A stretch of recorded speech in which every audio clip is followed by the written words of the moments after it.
Señoras, señores, si en su familia están esperando el nacimiento de un hijo varón, manejen el nombre de Jonás como un lindo nombre, porque es un nombre de origen hebreo, ¿verdad? Y es el nombre de un personaje bíblico, del que muchos ya sabrán la historia, y que por lo que se cuenta en este particular relato que lleva por título el nombre del personaje, el libro de Jonás, es un personaje que está ahí difícil de definir entre ingenuo, infantil, cómico, algo ridículo si se quiere.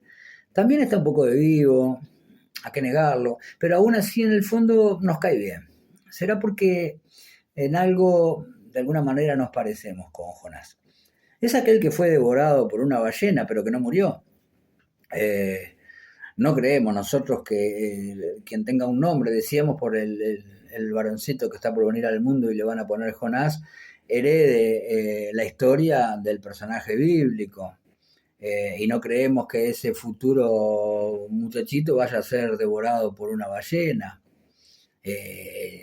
Si esto llegara a ocurrir, basta con que este Jonás que va a venir al mundo tenga un poco de fe, eleve sus plegarias a Dios y será salvado, como salvó al Jonás del que vamos a hablar dentro de un rato. Porque sabemos que la ballena es un animal piadoso y temeroso de Dios y lo va a terminar expulsando. Y vamos a decir vomitando, pero quizá haya gente almorzando o cenando en este mismo momento y abandone la charla. Y eso es lo que menos queremos. Bueno, estamos escasos de seguidores y de amigos y debemos cuidarlos a muerte. En un ratito le contamos algunos pormenores de este gracioso personaje bíblico. Sabemos que en el Antiguo Testamento hay una serie de libros, más precisamente 18 libros, que corresponden a lo que se llaman los libros proféticos o los libros de los profetas. Vamos a ver la particularidad del profeta Jonás, que es un libro bien diferente al resto, a los 17 restantes, que es un libro de fácil y rápida lectura, es un cuentito, me atrevo a decir que tiene bastante de humor y no tiene la sacralidad ni la densidad que tienen otros textos de la Biblia. Los libros proféticos todos llevan el nombre del profeta. A los profetas, ¿no? Se los divide por importancia, por el momento en que ejercieron su profesión también a veces, de qué tiempo era el profeta, pero generalmente se los califica por su importancia. Están los grandes profetas como Isaías, como Jeremías, como Amós, y los llamados profetas menores. En el fútbol, diríamos, según el estúpido eufemismo de los periodistas deportivos, que le dicen a los equipos en desarrollo para no decir cuadros chicos. Bueno, cuadros chicos, vos, ¿cuál es el problema? No sean nabos, no sean nabos, JC, no sean nabos, Julio Arroyo, cuadros chicos y punto. Ahora, bueno, profetas chicos, profetas menores. Ahora bien, perdón, a veces me ocurren estas cosas que no son aconsejables, pero bueno, son inevitables. Ahora bien, a veces se tiene una idea errónea de lo que es un profeta, un nabí, es el nombre en hebreo, porque se suele creer que son aquellas personas que hacen vaticinios o anuncios o predicciones, y esto es más que parcial, porque los profetas bíblicos son aquellos intermediarios, son elegidos intérpretes de la voluntad de Dios, que estuvieron llamados por Dios, para dirigirse al pueblo hebreo, al pueblo elegido. No olvidemos este concepto clave del pensamiento religioso hebreo. Según la idea que se refleja en los libros del Antiguo Testamento, Yahvé es el Dios del pueblo hebreo y él elige a su pueblo como su pueblo, y recién más tarde ese Dios perderá su nombre, ya no se llamará más Yahvé y se transformará en el Dios único y universal. Si bien Dios se revela con B corta, ¿no? Como las fotos de antes, ante algunos líderes hebreos para hablarles, también elige bueno, porque tienen esa capacidad de elegir para algo, es Dios, ¿no? Si fuese un pelangato como uno, la elección no pasaría de elegir el gusto de los helados en grido o los 5 números del 5 de oro, pero no, Dios elige a los profetas, los usa como medio y como canal de comunicación para transmitirle a su pueblo lo que él quiere comunicarle. Y aquí está una de las claves de la vocación profética. Repetimos, vocación quiere decir llamado. Eh, Dios utiliza, decíamos, a los profetas Y estos tienen una dura tarea porque consiste en dirigirse al pueblo generalmente para amonestarlo, ¿no? Para hacerle observaciones, para hacerles advertencias, para rezongarlos. Le corresponde a los profetas señalarles a los hebreos los errores, las faltas, los pecados y todos aquellos desvíos o apartamientos de la conducta que Dios había señalado como la conducta a seguir a partir de los 10 mandamientos, que son la base del judaísmo. Los profetas entonces, a través de los discursos, y lo hacían con discursos llenos de imágenes y con una enorme fuerza expresiva y una gran capacidad para convencer, le señalaban al pueblo, decíamos, los desvíos y sus desobediencias, y es allí que aparecían esos anuncios de calamidades, de catástrofes, como la consecuencia de las conductas indeseables y reprobables del pueblo que se había apartado de los mandatos divinos. Menuda entonces y complicada la tarea de los profetas, más vale ser otra cosa, carpintero, yo que sé, como el padre de Jesús, o pescador, como Pedro, ¿no? El que antes se llamaba Simón, aquel que murió decapitado. Bueno, más vale ser cualquiera de esas cosas que ser profeta, porque los profetas pobres eran resistidos, agredidos, los corrían a pedradas, porque vieron que a la gente no le gusta mucho que le hagan observaciones sobre su conducta. Los profetas merecen entonces un estudio especial, decíamos, porque sus discursos tienen un inmenso valor, tanto en la forma como en el contenido. Bien sabemos que los grandes oradores tienen una especial capacidad para organizar sus discursos, independientemente si tienen un guión básico escrito.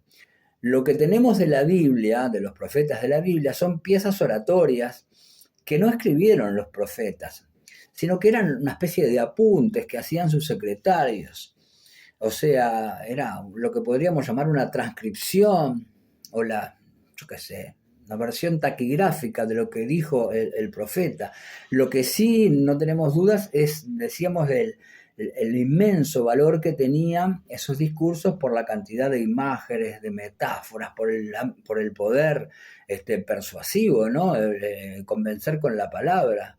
No está de más recordar que el poder de la palabra se hacía para alcanzar el objetivo del profeta, que entonces no deja de ser un militante, un gran propagandista religioso, que no puede además renunciar a su vocación, porque repetimos, los profetas eran profetas más allá de su voluntad. No eran ellos los que elegían serlos, ellos eran elegidos.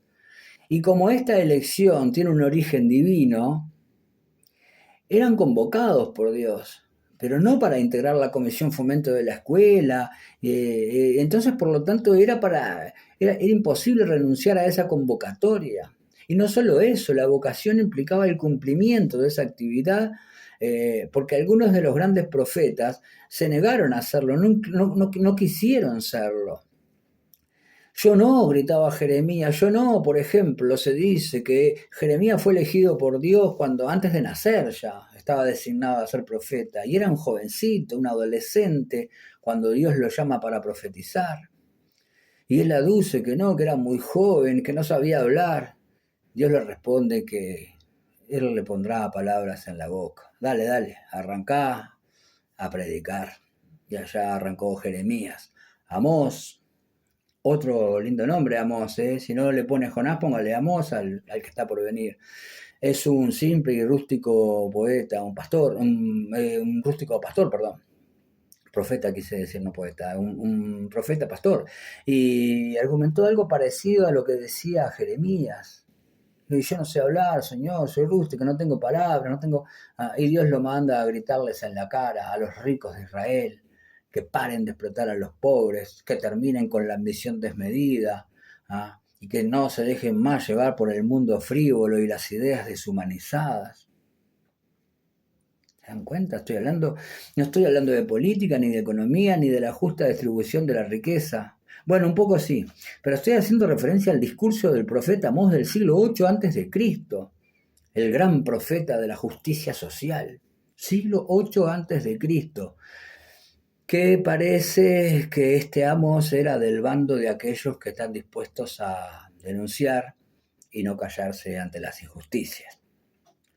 Pero Jonás, por fin llegamos a Jonás. ¿Vieron que íbamos a llegar a Jonás? ¿Quién dijo que no íbamos a llegar a Jonás? No es ni un orador, ni un profeta responsable, ni un entusiasta militante, ni nada que se le parezca. Es el único libro profético de la Biblia que no es un discurso dado por un profeta, sino que se trata de un cuento breve y sabroso.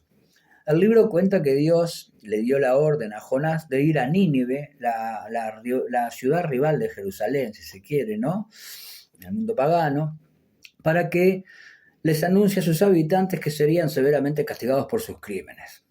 Jonás saca un pasaje, pero en vez de ir a Nínive, se compra un pasaje en un barco para ir a Tarsis. O sea, huye, desobedece. Dios enfurecido entonces manda una tempestad a las aguas en donde iba el barco que transportaba a Jonás. Los marineros del barco, que no eran judíos, ¿no? Rezaban todos a sus dioses, y de repente ahí, en medio de los rezos y de la tempestad, se encuentran con que había un tipo dormido, y era Jonás, que se había dormido, el irresponsable. Le preguntan quién es, de dónde era, todo eso. Jonás da sus credenciales, le dice que sí, que él es judío, y sin mucha resistencia, sintiéndose culpable, le dice, bueno, estaba arrójenme al mar. Se ve que mucho apego a la vida no tenía Jonás, ¿no? Porque, como ven, era del bando de los que no hacen mucho por la vida, ni siquiera por la suya.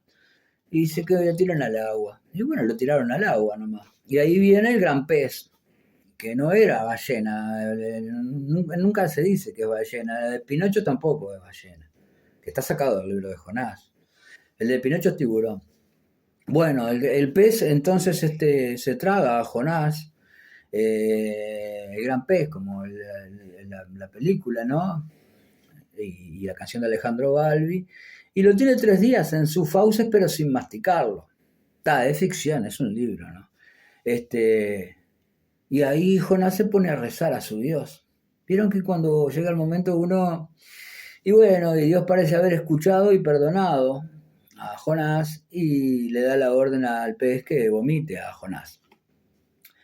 Y le vuelve a dar la misma orden. Andate a Nínive, decile que no sé qué a los ninivitas, que la destrucción de la ciudad es inminente en pocos días. Y Jonás tiene que ahora sí, no puede tomar la conducta evasiva que tomó la otra vez, y va a Nínive y predica eso. Y los ninivitas empiezan a vivir su catástrofe, ¿no? Un estado de pánico que los lleva a la conversión, cada uno pidiéndole por favor a Dios, y que ese Dios que los iba a castigar quizás sea un Dios misericordioso y los perdone, y por eso le hacen una serie de plegarias. Y no se equivocaron, porque Dios dio marcha atrás, así que Dios también da marcha atrás, y dejó sin efecto la orden. Y usted no me va a creer. ¿Quién se enojó? Jonás se enojó. Porque este mezquino hubiera querido que Dios castigue a los enemigos. Y el pavo de Jonás se va enojado, deja la ciudad, se va entrompado y se hizo una choza por ahí, se recostó a esperar a ver qué pasaba con la decisión de Dios, si iba a destruir o no a Nínive.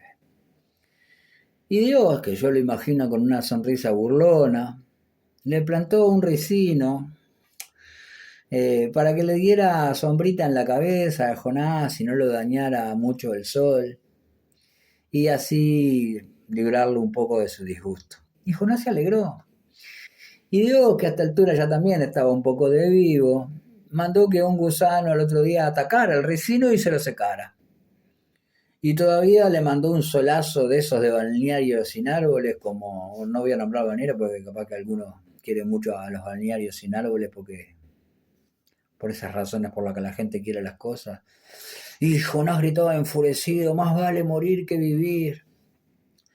En el breve diálogo final con que se cierra el cuentito, Dios amonesta a Jonás, lo rezonga como un niño, como un súbdito, como a un hijo, diciéndole, no sea nada, mi hijo, usted no hizo nada por el ricino, ni lo cuidó, ni lo regó, y todavía me reprocha a mí porque no mato a los 120.000 habitantes de Nínive, donde además, obviamente, hay niños y animales. Todo eso le dice Dios. ¿Cómo puede ser que usted no comprenda un acto de compasión? Y quedó ahí el cuentito. Es un final trunco, porque Jonás no responde. Y a nosotros, ya se sabe, nos gustan los finales truncos. ¿Cómo se lee este cuento? es una prueba más de que en la Biblia hay lugar para textos que implican lecturas que están lejos de ser densas y profundas. Hay este libro, 10 minutos de lectura, es un cuentito entretenido y muy ágil. Pero profundo es si se lo mira, porque acá no hacemos interpretaciones, ni análisis, ninguna de esas cosas que hacen los teólogos, ni los profes de literatura y toda esa gente que a nosotros no nos cae muy... Bueno, algunos sí, digamos así que no nos cae muy bien, pero algunos sí. Y bueno, una apreciación nada más. Jonás puede ser que represente al pueblo hebreo y su historia conflictiva con su Dios, ¿no? Con el que tienen constantes idas y venidas, y oscilaciones y vaivenes, y amores y por momentos rencores, y bueno, conflictiva. Pero puede ser que Jonás sea Jonás nomás, que sea el individuo, un individuo. ¿Por qué no? Porque Jonás es Jonás como Kesman es Kesman. Un hombre, pero también cabría la posibilidad de que Jonás nos esté representando a todos, que sea un poco un representante del ser humano. Si puede, se escapa, elude responsabilidades, no le gustan las difíciles, se acuerda de Santa Bárbara cuando truena, hace cosas obligado, se enoja porque cree tener derechos que no generó, lo gana el desaliento. ¿Cuántas cosas tiene Jonás de la condición humana? Yo siempre pensé que los cuentos populares como este tienen una engañosa sencillez. Son como esos juegos que son de aparente y fácil solución, como el cubo de Rubik, pero no bien uno empieza a jugar, empieza a comprender que detrás de lo sencillo está lo complejo. Y detrás de cuentos populares que cuentan una simple anécdota, como en este caso, hay un profeta tragicómico bastante complejo. Daniel Casani, que es un especialista del lenguaje y del que algún día hablaremos, que tiene algunos bellísimos libros sobre escritura, decía que hay tres tipos de lectores: los que leen las líneas, los que saben leerlas entre líneas y los más calificados, aquellos que saben leer detrás de las líneas. Creo que el autor del libro de Jonás también pensaba igual y pensaba en lectores calificados como ustedes. Hasta la próxima.